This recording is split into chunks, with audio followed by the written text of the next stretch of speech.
Hi, this is Richard Chamberlain, and welcome back to the Protecting Your Family's Future podcast. This is episode 90. Today, we're going to be going back to the basics a little bit again, and we're going to be talking about what is probate. We get this question a lot from people as they're coming in and doing their estate planning, or they're doing an estate administration for a loved one, and they just don't understand what probate is. So let me boil it down for you in its really basic form. Probate is essentially a court process to get someone the authority to manage the assets of someone who has either become incapacitated or has passed away owning assets.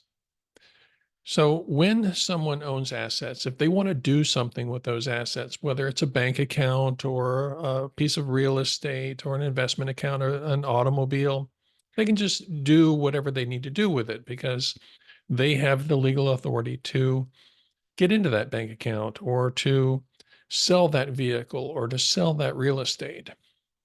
But when that person becomes unable to do things for themselves with those assets, either because they are incapacitated or because they've passed away, no one can do anything with those assets.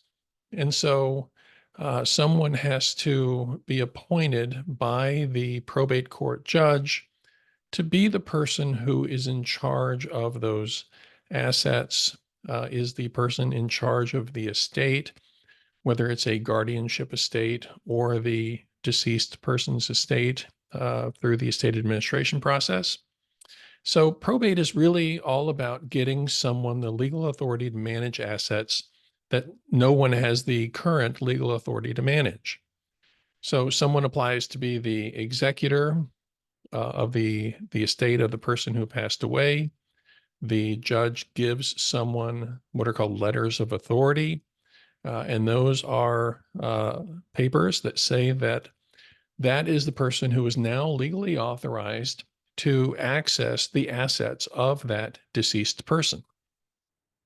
And so they can take those letters of authority to the bank and get access to that person's bank accounts. They can use those letters of authority to sell that person's real estate. So probate is really all about, as I said, getting someone the authority to manage the assets belonging to someone else who can't manage them on their own anymore, giving that person the ability to pay their bills, pay their final expenses, pay any claims that they have, sell any assets that need to be sold, and then distribute the assets to the people or the person who would be entitled to receive them. That's what probate is all about, giving someone the ability to manage the assets in the estate for a person who can't do it themselves. So I hope that's helpful for you today. As we talk about what probate is, we're going to talk about what do we do with probate? How do we get into probate? How does that process work? And we'll be addressing those questions over the next few weeks. So I hope that's helpful for you today, and we'll see you again next week. Thanks.